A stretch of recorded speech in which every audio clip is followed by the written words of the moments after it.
নমস্কার বন্ধুরা, আমি সুমি। আপনারা দেখছেন সুমির রান্নাঘর। আজকে আবার একটা নতুন ভিডিওর সাথে চলে এলাম। মেটে আলু দিয়ে কাতলা মাছের রেসিপি।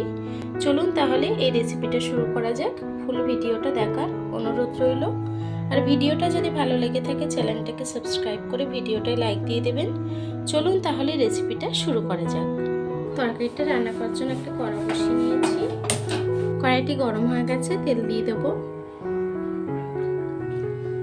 তেলটা গরম হয়ে গেছে, মাছটাকে ভেজে নেব। আমি কাতলা মাছ আগে থেকে নিয়ে মাছটা রেখেছি, মাছটাকে দিয়েছি। মাছটা একটু ভাজা হয়ে গেছে, মাছটা দিয়ে দেবো।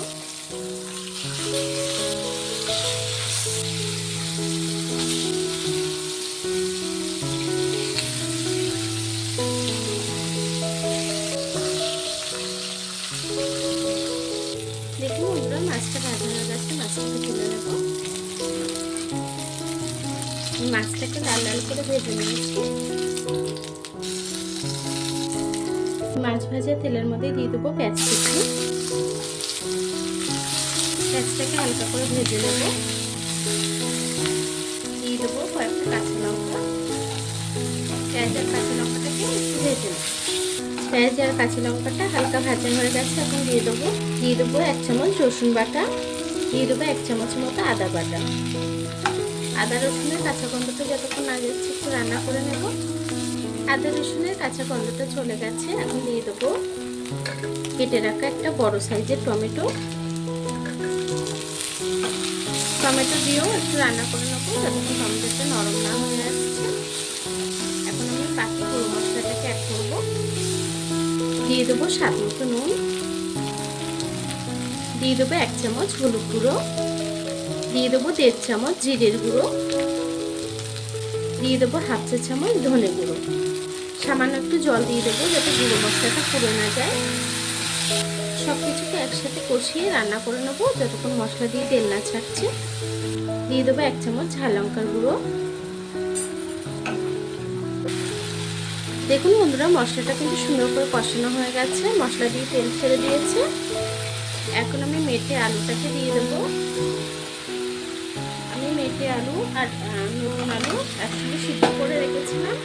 আমি মেটে আলুটাকে সিদ্ধ করে নিয়েছিলাম নুন দিয়ে, একটু সিদ্ধ করে জলটাকে ফেলে দিয়েছি। সে মেটে আলুটাকে দিয়ে দিলাম।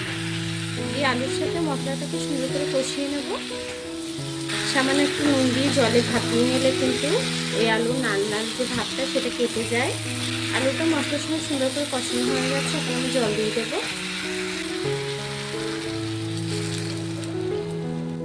ঝোল যতটা রাখবেন সে অনুযায়ী জলটা অ্যাড করবেন। এখন আমি তরকারিটাকে কিছুক্ষণ রান্না করে নেব। দেখুন বন্ধুরা, আমার তরকারিটা কিন্তু ফুটে গেছে, আলুটাও খুব সুন্দর সিদ্ধ হয়ে গেছে। এখন আমি মাছটাকে দিয়ে দেবো। ভেজে রাখা মাছটা দিয়ে মাছটাকে দিয়েও আমি মাছটাকে ঝোলের তলায় একটু ডিপ করে দেবো। এতে মাছের মধ্যে ঝোলটা খুব সুন্দরভাবে চলে যাবে, মাছটাও খেতে খুব ভালো হবে। আমি আরও কিছুক্ষণ তরকারিটাকে রান্না করে নেব। দেখুন ঝোলটা কিন্তু অনেকটাই টেনে এসছে, তরকারিটা আমার হয়ে গেছে। এখন আমি নামানোর আগে একটু ধনেপাতা দিয়ে দেবো। ওপর থেকে সামান্য ধনেপাতা কুচি দিয়ে দেবো। এতে গন্ধটাও কিন্তু খুব সুন্দর আসে তরকারি। আর 1-2 মিনিট রান্না করে আমি তরকারিটাকে নামিয়ে নেব। দেখুন আমার তরকারিটা হয়ে গেছে, এখন গ্যাসটাকে বন্ধ করে দেব। তরকারিটাকে নামিয়ে নেব।